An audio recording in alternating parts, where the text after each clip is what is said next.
Hello, and welcome to the AzureWell podcast. I'm Susan Booth, and I'm very pleased to share with you that we're going to be talking about ceruloplasmin today. It's a very important thing in the body that we may not know much about, and that's why we have invited Dr. Alphonzo Monzo to join us today to talk about ceruloplasmin. Dr. Alphonzo Monzo is a biblical naturopathic doctor who has been studying ceruloplasmin and its function in the body, how it correlates with copper and iron. And so we'd like you to meet Dr. Alphonzo Monzo. Hello. Thank Hello, you for Dr. having me. Monzo.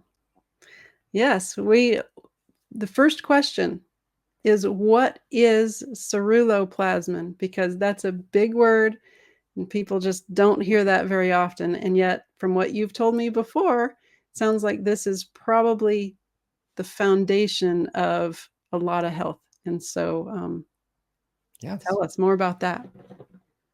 All right. Well, let me I'm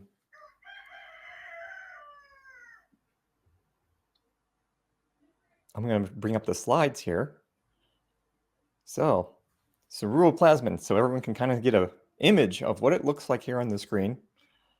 But our subtitle is the most misunderstood protein, enzyme, antioxidant in the body. So that's what ceruloplasmin is. It's actually a protein, it's an enzyme, and it's an antioxidant. So it works as all three in the body. And it not only controls immunometabolism and energy production, but a number of other things that we're going to talk about here in just a minute. So I don't know if you want to move on to why it's so important for people to understand, because we Sure. just had this big word, ceruloplasmin. And so now people kind of have an idea, okay, a protein, enzyme, and an antioxidant. Who cares, right? What does that mean? What does that mean for you listening? Well, if you have any of the following issues, ceruloplasmin is really important. If you have any inflammation in your body, well, how would you know if you have inflammation? Pain, heat, redness, swelling, loss or reduction of movement in the body, specifically with the joints, there's a good chance you have inflammation. What about oxidative stress? Well, that's aging. So when you start getting older and your skin starts changing and the hair color starts changing, that's oxidative stress. Now, of course, that's what you can see in a mirror, but on a cell level, you have oxidative stress happening all the time. And that's what really causes cells to get older and die and need to be replaced with newer cells. Mitochondria dysfunction. Okay, mitochondria, that's a big fancy word. Well, basically, the mitochondria is the part of the cell, and there's hundreds of mitochondria per cell, technically, that makes your body's ATP energy. So that's ATP is the energy your body runs off of. So if you have any problems with the mitochondria, you could have fatigue. It could just be normal fatigue, it could be chronic fatigue, but any level of fatigue. And then, of course, cellular stress or dysfunction, which, of course, you don't really know you're having cellular function or dysfunction or stress until something breaks and then it's obvious to you. But all of those could be a result of ceruloplasmin not working in your body right. So very interesting to get into. I'm going to bring that back up. So that's why you might want to know about ceruloplasmin. Yeah, it sounds like that would be a problem. If there's a problem with ceruloplasmin, then that creates a lot of problems for a lot of people because inflammation and all that, wow, that covers nearly everybody. Yeah, when you look at inflammation, well, why so much inflammation? So we're going to get into what is some of the major contributors to inflammation. Well, one of them is iron, and iron has to be kept in check by copper. So we're going to get into what more about ceruloplasmin because we can talk about what it is for quite some time. But when you look at the oxidative stress, it's the same thing. You have oxidative stress. Well, what's something that's going to react with oxygen a lot in the body? Well, iron. So if you have iron in the wrong place, it's going to react with oxygen. And we know that's rust. So if your body's rusting, that's not a good idea. And how do you keep that rust in check? Well, you need copper bound to iron. And what does that? Well, ceruloplasmin does that. But when we get to fatigue, not only are we talking about the mitochondria, but we're talking about how your adrenals work and how your thyroid works. So we're going to get into that probably here later. And people are going to be really interesting to know what nutrients you need for a proper functioning thyroid and adrenal. And one of the nutrients you probably haven't heard much about is copper, because we have been really taught that copper is toxic and don't take it. And, everybody needs iron. Well, we're going to talk about that today and see if that's actually true. Usually when you hear that someone's tired, that you're told that they have iron poor blood and you need to take more iron because you need more iron in your blood to give you more energy. But it sounds like that's not the whole story. Yeah, I don't think that's the whole story. And to really explain that, I think we need to get more into what is ceruloplasmin a little bit more. So if I could just read something real quick from online, this is a really interesting article. It says, ceruloplasmin is probably the most complex protein in the human body with 1,046 amino acids. 1,046, that's a lot. With anywhere between 6 to 8 copper atoms, really important to note that, because we're going to talk about that must be embedded in the right position for the protein to fold correctly so that it works. Now, in comparison, insulin only has 51 amino acids, so not even in the ballpark. And human growth hormone only has about 350. Still not even in the ballpark compared to 1,046 amino acids. So I think people can start to get an idea that that's a big deal. Let's do maybe another slide here so people can see more ceruloplasmin. Okay. So ceruloplasmin is also sometimes called the ferroxidase enzyme, which is encoded by the CP gene. CP is the abbreviation usually for ceruloplasmin in medical literature. They'll just call it CP. So ceruloplasmin is the major copper-carrying protein in the blood. So as a protein, the ceruloplasmin is supposed to carry 95% of your copper that's in the blood, which is why a lot of times these blood tests to find out what your copper levels are kind of ridiculous, because a lot of times people are looking at the copper in the serum. Well, you're not supposed to have a bunch of copper in your blood serum. If the copper's in the blood instead of being in the tissues and the organs where it's supposed to be, because blood is a transport, right? Blood goes everywhere, and it's supposed to transport everything throughout the body. But if it's in the blood, it should be in 95% of it should be in the ceruloplasmin. So that as a protein is a copper carrier. But it's also, in addition to that, plays a role in iron metabolism. Okay, so it was first described in 1948. Isn't that an interesting year? A lot of stuff happened in 1948. In 1948, they discovered this thing. And they used to say that there was about 8 ions of copper in the ceruloplasmin until more modern research. More modern research tends to mention only about 6. That we think that's an interesting thing because, well, I think there's some misleading there. Because when they study rats, they say rats still have 8+ atoms or ions, I should say, of copper. And somehow we only have 6. So I think the older research was actually a little bit better. And you can even see in this picture, if you can kind of see it here on the screen, you have the little blue dots in the background. You can almost see like 2, 4, 6, 7. You can almost see 8 of them depending on your angle. Those are the copper ions, because normally copper in the body is blue. In fact, we have a blue crystal that's copper that's called azurite. That's fun. Where we get the name Azure is from blue. Well, copper as a mineral is actually blue. Wow. Now, as a metal, it's, the goldish color, but also you're seeing here, there's some atoms of calcium, and you can see the red ones are the iron. And I think it says down here that the other really important thing in the ceruloplasmin is it has all these different colors of the rainbow. It can take there's the red color, the orange, the yellow, the green, the blue, and then the purple. And biochemically, that all usually means something.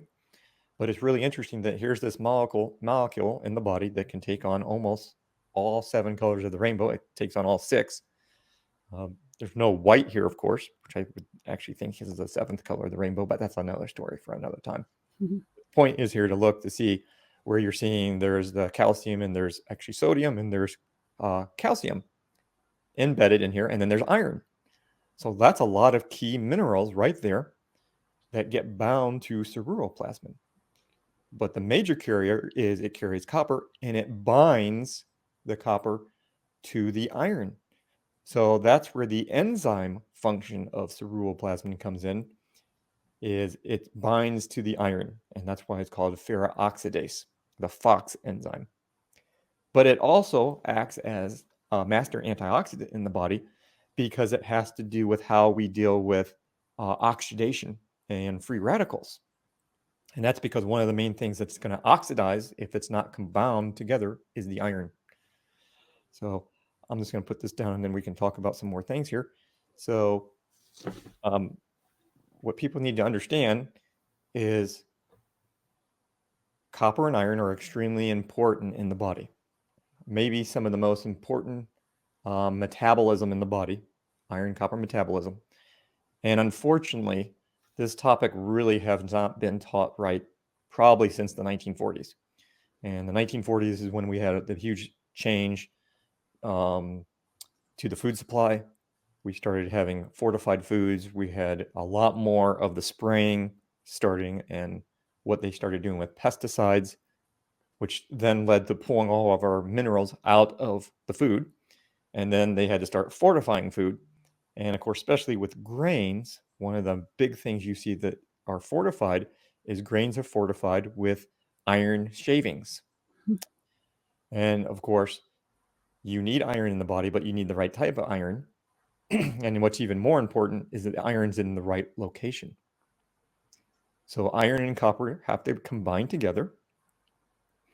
And when that happens, it's used in a number of places. It's used in your hemoglobin, right? We want to get the iron in the hemoglobin so it can carry oxygen. Now, here's a big question. What activates oxygen? It's actually copper. You need copper to activate your oxygen. And then you need the iron to carry it. And that is a form of bound iron, meaning it's bound to minerals, mainly the copper, but there's others. And so what happens is if the iron doesn't get bound to copper, it's called unbound iron. And unbound iron leaves the blood, leaves the cell, and usually gets stuck in tissues and sometimes in your organs. And that's not where you want iron. We want iron in the blood, right? So this becomes a major problem of iron in the wrong place. It's the best way to say it, because then you can get into arguments. Is there iron deficiency? Is there excess of iron? Well, it's actually both and neither in some ways. There's really no such thing as iron being too low. We get plenty of iron from the environment, and now you're getting tons of iron from your food supply that you're not supposed to be getting. And 95% of your iron is supposed to be recycled. So there's actually an iron recycling system in the body, and 95% of your daily intake of iron is only supposed to be recycled from it going out of the blood into the organs and tissues and then back into the blood. How does that happen? Ceruloplasmin. That's what helps control this iron recycling function. Mm-hmm. And so if that's not happening, what happens is iron's in the wrong place. So you're not going to have much in your blood. And your blood could get really low. And they could think, oh, you have anemia, low iron. Well, where is all the iron? Because the other thing people need to understand is not only are we overloaded with iron, but your body really has no way to detox iron out of the body on its own. Very little. It was not intended to really do that. We were not intended to have this much iron in our environment. Unfortunately, because of fortifying the food and everything, nanotechnology and everything they're spraying, we have tons of iron particles now in the environment that we're picking up. But only 5% was supposed to come from our food. 95% was supposed to just be recycled. Now we have the opposite effect. We probably have 95% coming from an environment, and the body's only able to keep up with the recycling like 5%. So you can get rid of some iron naturally. The biggest method that's the most useful usually is loss of blood. When you lose blood, you lose iron. And that's why a lot of men, typically men build up iron a lot worse than women, because women have a menstrual cycle. And in their younger years, they lose blood monthly, which kind of helps keep iron more in check. Men don't have that. So men, the iron builds up more. So usually when you get older, it's not uncommon for doctors to say you need to donate. And this is one of the reasons. They even know this. But they don't get the concept that iron's in the wrong place and that they're not checking the tissues for iron. So the only test we have is a blood test, which doesn't tell you what's going on in the tissues, really doesn't tell you what's going on with the ceruloplasmin very well. There is actually some tests you can do for that only cost like $4 or something, but it's not allowed. FDA doesn't allow it. It's used on animals, which is very interesting. So in farming industry, they know very well that copper is very, very important for animals. So we need to have this balance. And then when you don't have this balance, what are you going to do? They're going to look at the blood and say, oh, no, you're anemic. You need to take more iron. Well, that's actually the worst thing you can do, because you're probably not anemic. It's probably the iron is all in the wrong place. Now, sweating is another way you can get rid of some iron. But I use the analogy like back in the old days when I was young, we used to have those old squirt guns, where you had like one little button and you could probably only put like 2 to 4 ounces in the squirt gun. Yep. Taking a squirt gun to a forest fire. It's like, that's not going to do anything. You're not going to get rid of much iron just by sweating. So in reality, you really don't have a good method of getting iron out of the body. So then you have to ask a serious question. If we're getting so much from the environment and the body really doesn't have a method of getting it out, where is it? Well, it's stuck in your tissues. And what is it doing? Well, when it's in the tissues, it's reacting with that oxygen and creating inflammation and oxidative stress. So wherever you start getting inflammation in the body, wherever you get pain and swelling and all those type of symptoms, or just other symptoms that could be occurring in different parts of the body, one of the big questions is how much iron is accumulating in that area of the body. And iron likes to displace other minerals. So a lot of times we see these other mineral deficiencies. We now know that iron has a big role in the brain and neurological. And most of that has been flipped upside down. For a long time, people thought it was copper causing these problems like autism and all these different issues in the brain. Now we realize, no, it's not the copper. It's because the copper is too low. Actually, we find that the brain runs off of copper and fat. And what happens is when the copper gets too low, well, now you have huge amounts of iron in the tissue. But this gets to the problem again of we're looking in the wrong place. So you can't tell me how much copper and iron is in the brain if you do a blood test. Just like you don't really know what's going on in the cell. You really don't know what's going on in the tissue. All you really know is what's going on in the blood. And you can make a lot of inferences from there, but you really don't know what's going on in those other places. So I was able to have my ceruloplasmin tested on a blood test. And so they tested the ceruloplasmin and the copper. And is that a way to find out what the health of your ceruloplasmin is to just find out how much you have in your blood? Does that make it healthy? Do you know that you've got good, healthy ceruloplasmin if it shows up on a blood test where they test for that? That's a good question. And the answer is not completely. Because unfortunately, what they're looking at is only one perspective, which is how much ceruloplasmin do you have? So another question we should ask is, how functional is it? how much copper is loaded in it. If you have tons of ceruloplasmin, but very little copper loaded in it, is it going to do you any good? So we really need a more exhaustive test on ceruloplasmin to see not only how much do you have, but how functional is it? How much copper really is in there? So how do And you improve the strength or the robustness of your ceruloplasmin? yes, let's get to that. And actually, there's one more thing I'm going to mention here, and that is this is kind of a new discovery. Um, one of the other people that talk about copper and iron and metabolism is Morley Robbins with the root cause protocol. And we were talking just the other day, actually, probably a week or two ago, and he made another really amazing discovery by looking through a bunch of medical research. And I posted a number of things here, and that is we are now finding evidence that most cells, maybe all cells and tissues in the body actually have receptor sites for ceruloplasmin. Well, that's a game changer because that now means we have a working method of how the ceruloplasmin loads and unloads copper and iron to every area of the body. So how does the recycling system work? If you have too much iron in a tissue, how is the body supposed to be recycling that? Well, it's probably supposed to be loading and unloading through these receptor sites when the ceruloplasmin attaches, which just makes you realize how important ceruloplasmin is if all kinds of cells have receptor sites for them.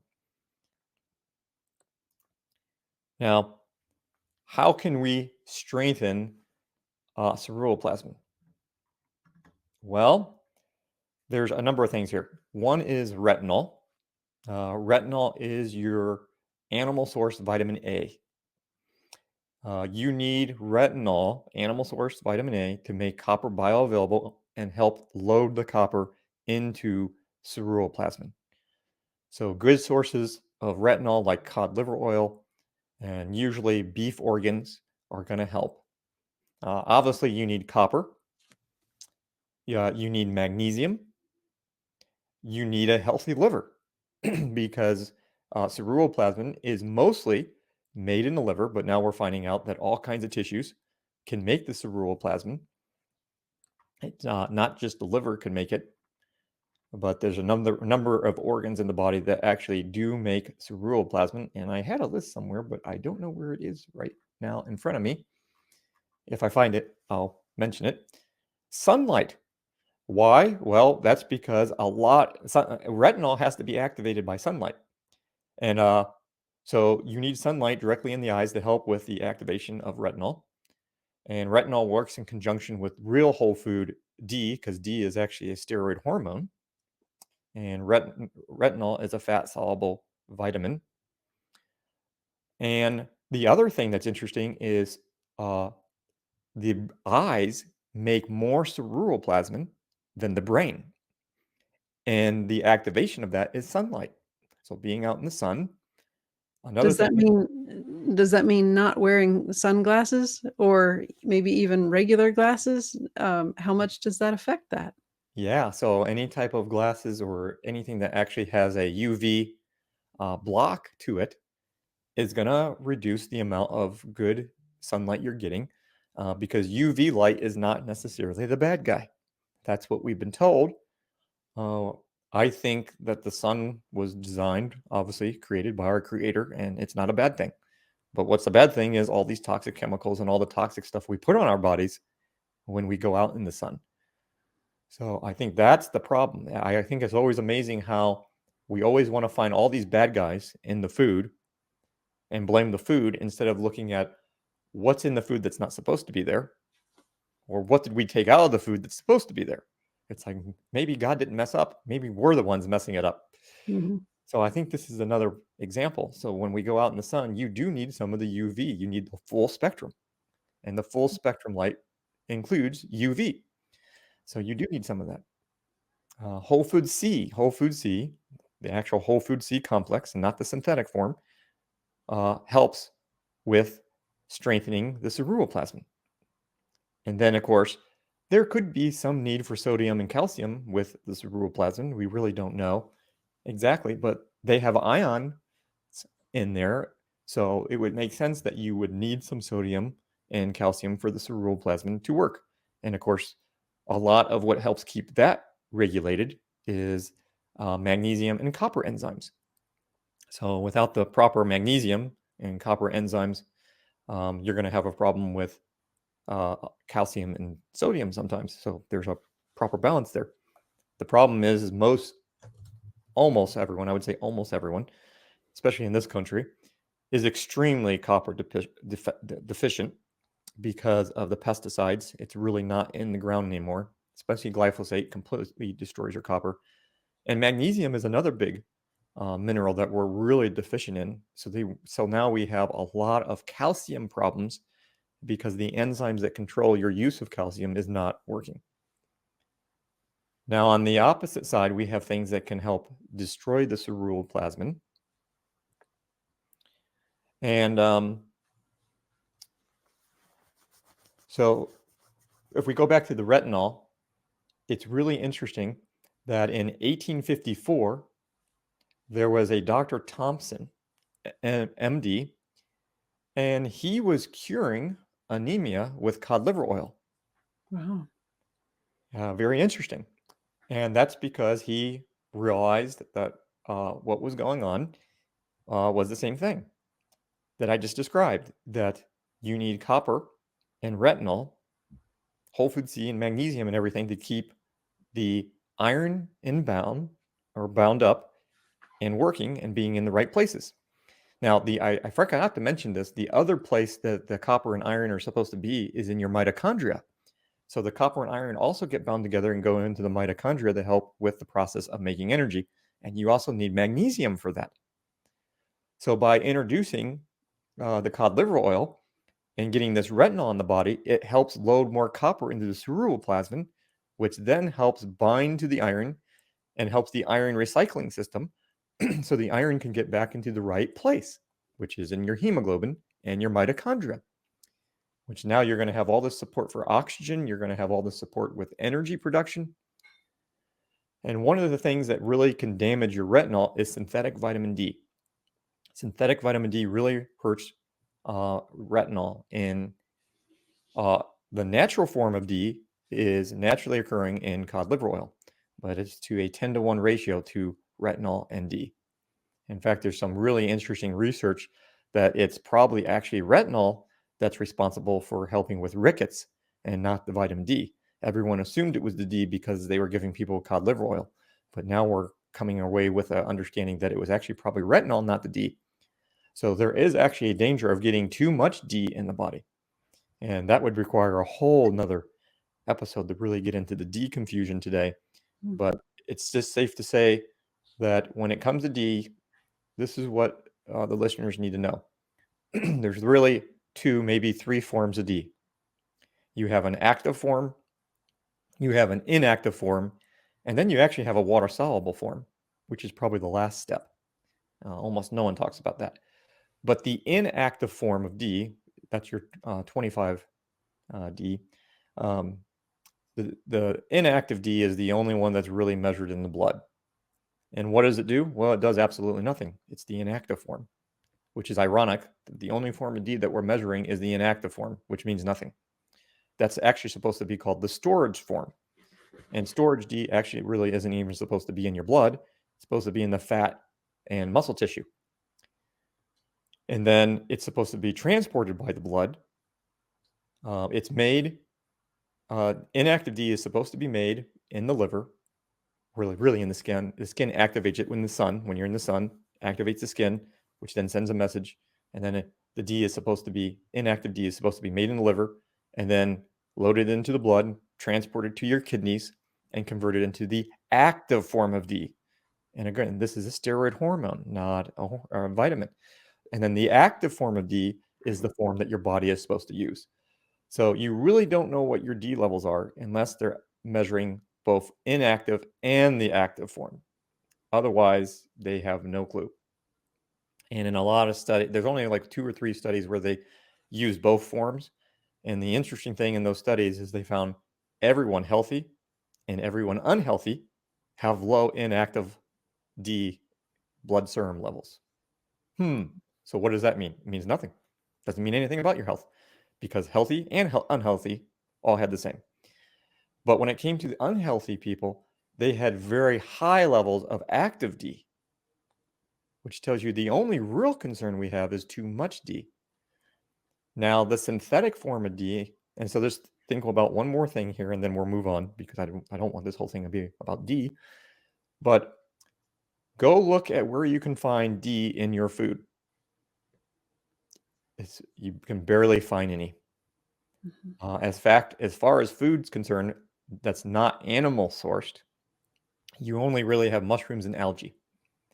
And these are two plants that use photosynthesis of the light to make a hormone D, because it's a hormone. That's why you usually only find it in animals.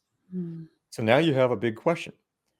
If D is so important for us, why did God not put it in all of our food? Because you really can't get it from food. You get it from being out in the sun.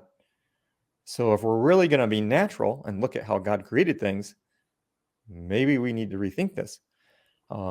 That's why we usually with Azure only recommend things like cod liver oil or the algae or the mushrooms to get your whole food D. But the synthetic D has been known, and you can look this up in the American Heart Association now put out a article on how D actually does, it's synthetic D, pull calcium out of your bones and deposits it into the blood and into the heart tissue. That's a very bad thing. And a lot of that is because people are already magnesium deficient. But it just brings the question, should we really be using anything synthetic? Because there seems to be always a negative side when we use synthetic man-made stuff instead of just what comes from nature. And doesn't most of that vitamin D that's synthetic, that comes from irradiated lanolin from sheep or something? Yeah, it's basically this fat, this greasy fat they scrape off of the hair, the fur. It's almost like an excretion. And then, they have to do all kinds of things to liquefy that, and they have to irradiate it and do all kinds of nasty stuff to it. And it's like sweat grease from sheep. I don't think that sounds good to me.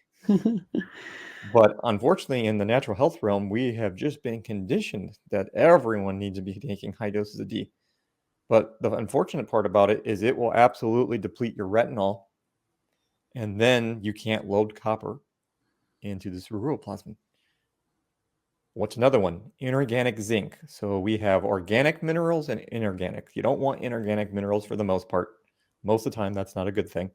Most of the minerals we want are organic, and that's how plants work. Inorganic minerals are rocks and crystal formations, usually in the soil. And then that gets uptaken by the plant. Now, technically, there's another step in there, which is the probiotics, the good microbiome, not microbiome, but the good biome in the soil, the good bacteria in the soil, helps break that down into more of organic form, and then it gets uploaded in the plant. And then the plant has organically bound minerals, and then that's what the animals eat. So if you're eating animals or if you're eating plants, you're getting usually organically bound minerals. And so a lot of people are overusing inorganically bound or inorganic zinc. That's what I meant to say. And zinc will start competing with your copper and cause more copper deficiency. So you don't want to be taking too high of zinc with your copper. And the copper actually controls most of the enzymes that the zinc needs. So actually, it turns out that the copper is more important than the zinc. And if you take too much zinc, it will deplete your copper, but copper will not deplete your zinc because copper is a neutral oxidative mineral.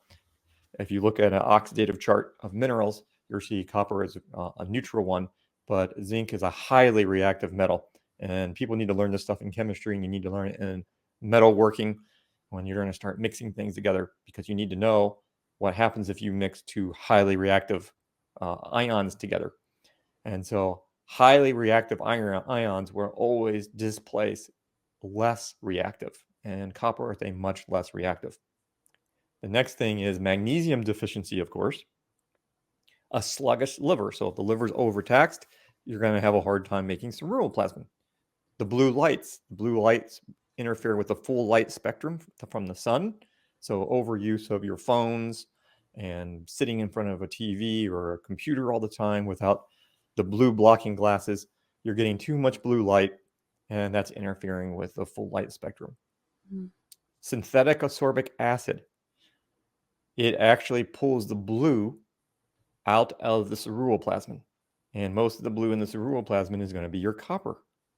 In fact, some people call it, overall, they call it the blue protein enzyme, because when you zoom out, it has an overall blue look.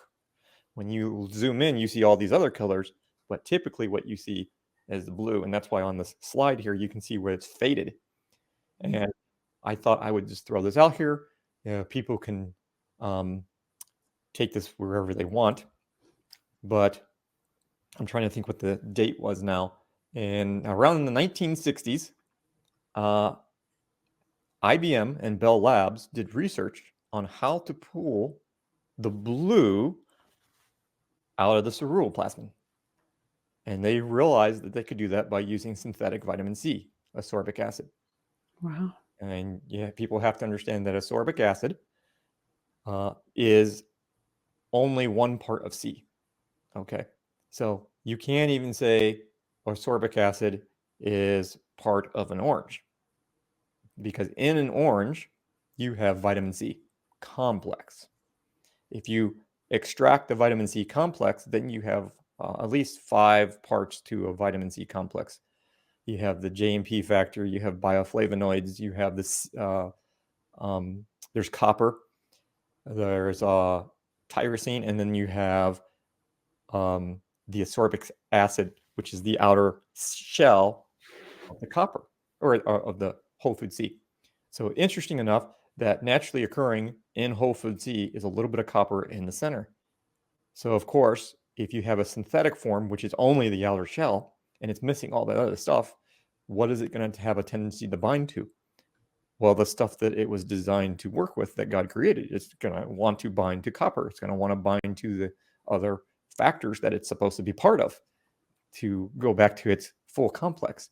So what we find is it starts pulling the copper out of the ceruloplasmin, which is the blue color.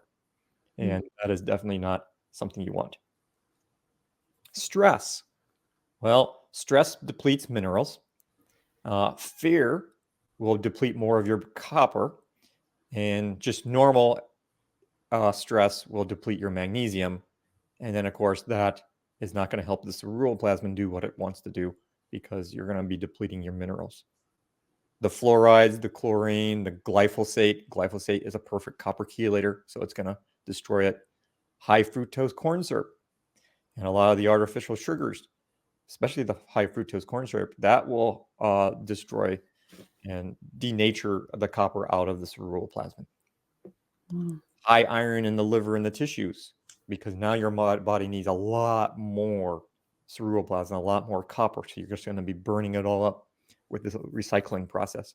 And of course, if the liver is getting bogged down, well, then you're going to have a problem making ceruloplasmin. And then you also have all these antibiotics, artificial hormones, birth control, even hormone replacement has a really negative effect on your copper and the ceruloplasmin. So this is something that people really are not looking at. And when you really think about it, it's like, man, that's a huge thing. Mm-hmm. So those are the things you can do. Obviously, the help with your ceruloplasmin. It's kind of obvious why people have problems, why they have inflammation, why they have fatigue, because you're right. Everything there on the left side of the list is like, sketchy whether we're getting that. And everything on the right-hand side is what we're inundated with in this modern society. Yeah. So I have another really interesting quote. This kind of came from Morley Robbins at the Root Cause Protocol, but he's actually quoting a lady. And so I think part of it is his quote and part of it is hers. Anne Louise Gentleman, PhD. Gittleman. Anne Louise Gittleman. Oh, I'm sorry. Yep, I mispronounced it. Gittleman, PhD, points out in her wonderful book, Why am I always so tired? It says weak adrenals become magnets for excess unbound copper. How so? Under stress-free conditions, the adrenals signal the liver to make optimal levels of the ceruloplasmin. Oh, so here's a key to the adrenals. A key transport protein for both copper and its sister mineral iron. When the adrenals are fatigued, they are from chronic levels of magnesium depleting stress, and the CP, which is the ceruloplasmin, tanks, and then you have the copper conundrum, rears its ugly head, which then gets identified as too much unbound copper, which we are told is toxic, which I don't think that is actually true, and too little bound copper, which is really copper in the right place. And that's why we have products that help with the adrenals. And a lot of the things that help with adrenals are some of these same minerals. So keeping the adrenals healthy really makes a big importance. And getting the, I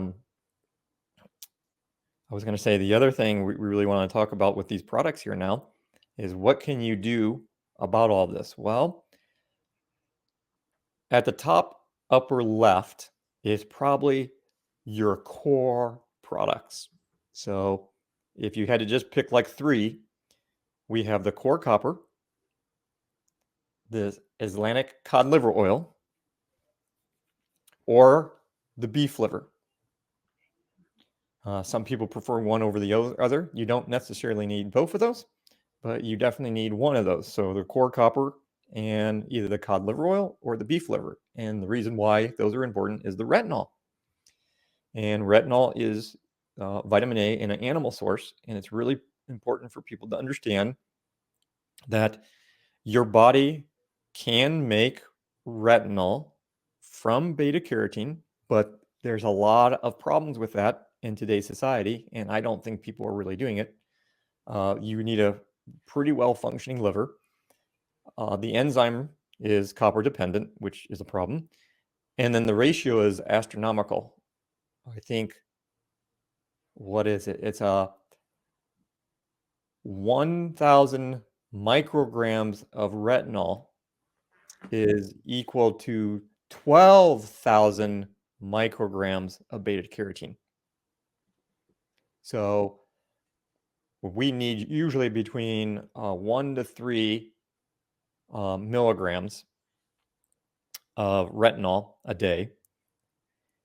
And yet when you have 1,000 micrograms is equal to 12,000 micrograms of beta carotene, you really can't get enough beta carotene to be turned into retinol.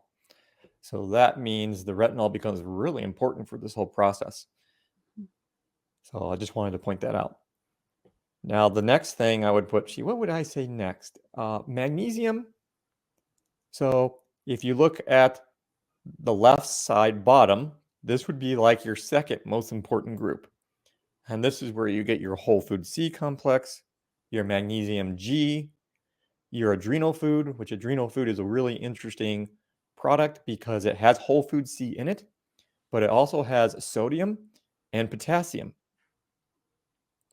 Those 3 ingredients are sometimes called a adrenal cocktail. So this is kind of, people have made adrenal cocktails for years, and usually they make them with oranges, and there's all kinds of recipes out there, but you need those 3 ingredients. You need whole food C, you need sodium, and you need potassium. And those 3 nutrients help feed the adrenals, but they also help feed the ceruloplasmin.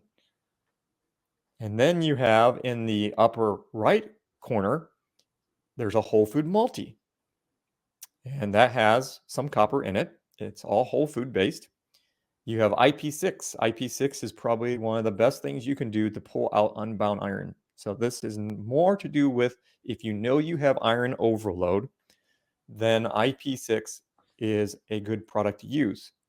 And then you have your ionic trace minerals, trace replace. Now in the bottom right corner is, okay, what happens if you know you have a liver issue? You know your liver is sluggish and it's probably not working up to par. We have 3 really phenomenal products for liver support. And taurine plus, which helps with copper metabolism, helps liver function, and it also helps with retinol being more bioavailable. Then you have my favorite. My favorite is the bile gallbladder action support. And that supports your bile. That really supports the gallbladder function. It supports the liver function. It supports detox and fat metabolism. So it really does a little bit of everything.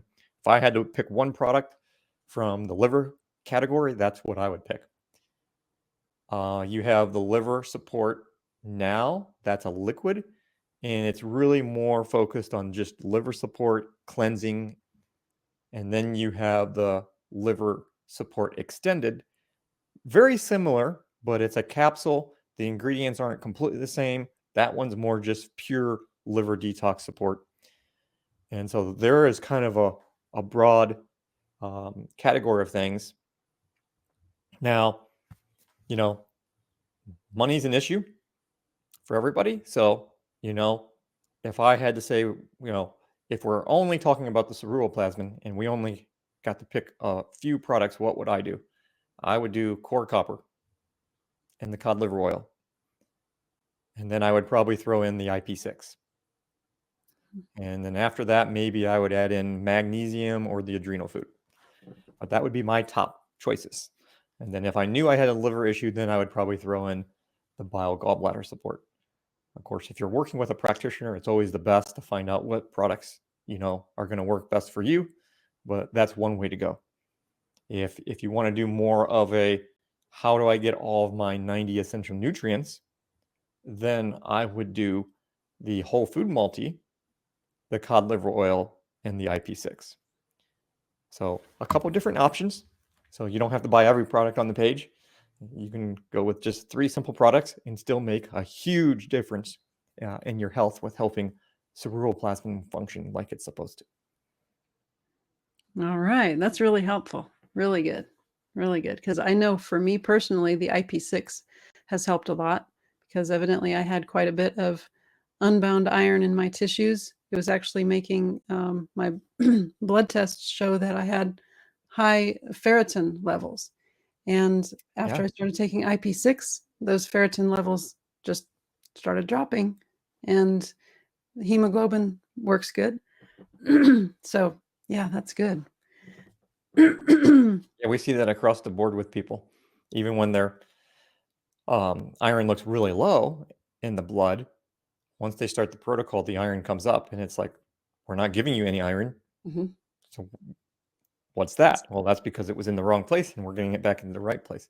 And now it's able to do its recycling better. Yes, absolutely. Yeah, for sure. Well, thank you, Dr. everyone. Monzo. Yes, this is fabulous. So I want everyone to know that Dr. Monzo's website is drmonzo, drmonzo.com. So you can find out more about him and what he's working on there. And also our AzureWell website is actually azurelivingwell.com. We've got a lot of information there. And we're just glad that you joined us. And we hope that this information about ceruloplasmin will help you to build a better foundation for your life and your health. Because when we get down to it, a lot of other things are just symptoms. And when we dig down to the very root cause of things, it may be at a cellular level. It may be down there with the ceruloplasmin. So we hope this helps. And thank you, Dr. Monzo, for joining us. Appreciate that. Thank you.